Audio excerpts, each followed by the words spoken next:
Well, hey guys, not much to this update. Basically just went over how I prepared this back here to paint. As you can see, I'm getting ready to paint.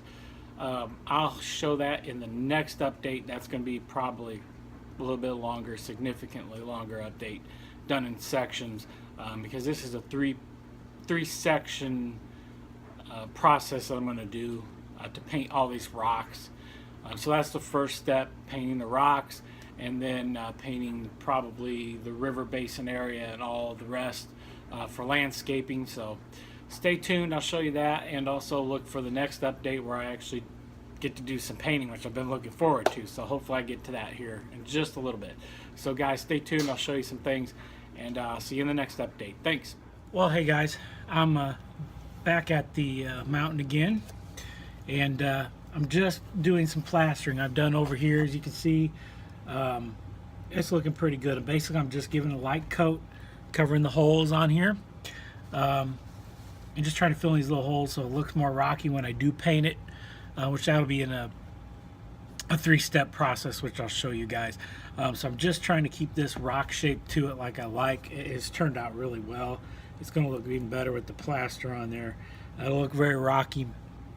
Glued this rock cut on this very flat surface here, so this will look good. Did another one over here. You can see I got some glue on there. That's okay, because when I do that, it's going to look like a rock cut. I kind of got an idea what I want to do there to give it a more rock look and feel to it. So that's what I'm going to do. I'm going to go ahead and do some work on this, and when I come back, I'll show you everything finished right before I paint. So stay tuned, guys. Well, almost to the finish line here, much closer.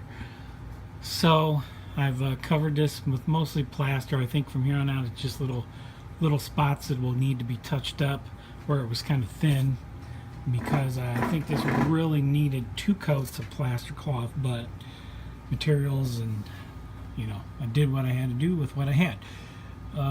Adapt. So when I let some of this dry, you can see there's a crack down there. Right there, there's a crack, because that's a thin spot. This will just need some touch up.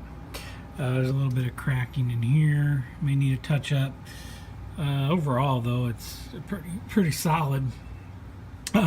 This area is very soft too. It was just I really needed 2 coats in some spots, and plus this area was flat. It was you can still see the foam. Plaster cloth kind of folded there, perfect. Put some plaster on it. It came out. I used the rock molds that I had, plastered them in there. I'll touch them up a little bit. Did this area with some rock molds because I had a hole here and there. Push that in. It hides that hole. Paint will also do that a little bit. I may have to go back and touch that up. It's not a big issue there. Touching up isn't a big issue. Once it's painted, it'll look rocky. You'll have some cracks in it and ravines and stuff. This side, I'll have to definitely clean up my tunnel portal. Glued some stuff, some rock cuts on it, so it looks like it's cut out of the rock. Like I said, I thought this area would turn out nice and rock looking. It definitely did. Those rock molds added an extra detail. Put another one here, put another one here, put one up there in that corner there. Like I said, just let it dry for a couple days, come back, touch up. Probably will be a while before I can actually paint this. I was hoping I'd get there, but pull myself back a little bit, be patient. So guys, it'll look better if I just take my time and make sure I got what I need to get done first. Over here on this side, I did plaster this, put that funky looking stuff I had, the rock mold. It hardened up hard, so I could actually paint it. I was worried about that. I plastered that in there, and actually this is one of them. It kind of turned a white color, so I put them in, letting them dry with a rubber, so I can put that T-pin right through and you'll never see a hole in it like you would a plastered one. These are the actual plasters. You can tell the difference a little bit. And I'm going to make some more out of the plaster that I got today. We'll see how that dries. They're drying right here. Then I can kind of maybe break them up and put them among these couple areas here, or back in here. I may make some more. We'll have to see. I've got a couple left here, so I may use them back there where I need some little more rock looking texture. But that is it. You can see up close. I think this is going to look fantastic once it's painted. Look nice. Got the nice crevices in there. Just there's a couple cracks down there. This will be sanded. I did take the knife and kind of level it out a little bit. It's just going to need to be sanded. This will be a little bit interesting for pour. Put some gravel in here. Probably green in here, gravel along the sides, and then just green where it's supposedly, you know, deeper. A little bit darker green, and then that'll be it. So once I get to painting this, then goes the trees and the static grass and all that. Last thing I'll do is pour this, because this is going to take, I'm going to guess 2, maybe 3 bottles of realistic water. Depends.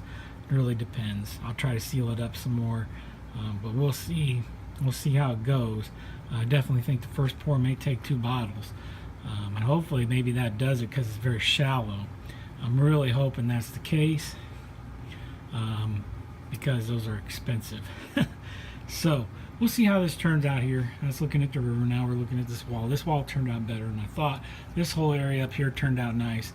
So overall, just letting it dry, and we'll touch it up, and that'll do it. And I hope to come back with some painting. So thanks guys, stay tuned. Well, I think I'm pretty much to the point where I'm ready to paint. So what I did was I sanded this river down, got it as smooth as I could. There's some little lumps and bumps, but looking at this, I wanted a shallow pour. I have a little bit more bank than I wanted. That's fine. I can actually, this turned out where I can make it rocky on this one side and do some sand on the other. I am going to make this a shallow river pour. I have not decided my color of the base yet. I was going towards a green. I may still do that. I have the different color greens to do that. Otherwise, I'll use them for landscaping. Or brown. I just have not decided on the color. I'm going to have to do some research on that. But this is all sealed right now. I used a little bit of water and mostly glue all. And that's fine as long as you don't put it over your paint. If I put this over the paint, yes, when I pour that realistic water, it will crack. But as long as I have the paint over the top of it, it should be fine. That's what I did last time I poured a river, and it was fine. I did it once before the other way, and yes, it brought up that paint. It just made a mess. It wasn't good. So as long as you do it before you paint or do anything to it, it seals it up pretty good. This should seal it pretty good. It's sealed back to the back there, all the way around the basin. So a shallow river pour. I'm going to put some rocks in here. I'm going to find my rocks. I've got a bunch left from the other layout, so I'll use them amongst here, and maybe find some more through nature first. But this is pretty much ready to go. I cleaned it all. I vacuumed the area up, made sure there's no dust, because you do get some little debris from the plaster, so made sure those are all vacuumed up. Here I'll clean up, of course, once the track goes through. That's my main concern right here. There's a little bump, so I'm kind of worried about the bridge sitting there. I think it'll be okay, be fine over here. So that's really it. This will be all scenic up with static grass and stuff. So I came along the ridge, put in some rock molds, and there they're drying. Put some rock molds over here. You can see in the corner. So to bring out a little bit more rock in that. A little crack back there in that one back here.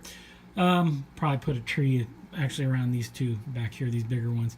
But once painted, that will fit in. Those little rock cuts have blended in really well. This whole back is roughed up, the back upper part. So that should do very well. And of course, got to clean up my tunnel, but I'm ready to paint. So I'm gonna let all this dry. This will be it for this update. And my next update, I will show you my 3-step system for painting this. And then, man, I'm going to be so close. We'll be on our way to putting some grass and stuff down, and that's the exciting part I like. And using the static grass applicator for the first time, so I'm very excited about that. As you can see, this is going to look nice, especially the way I paint this, and I'll go into detail about that when I do it, how it's going to bring out all this rock-looking structure of this, and the cuts and the curves and stuff. So, thank you guys. Always like, hit subscribe, and that'll do it for this short update on this. Finally getting closer. So thanks guys. Appreciate it.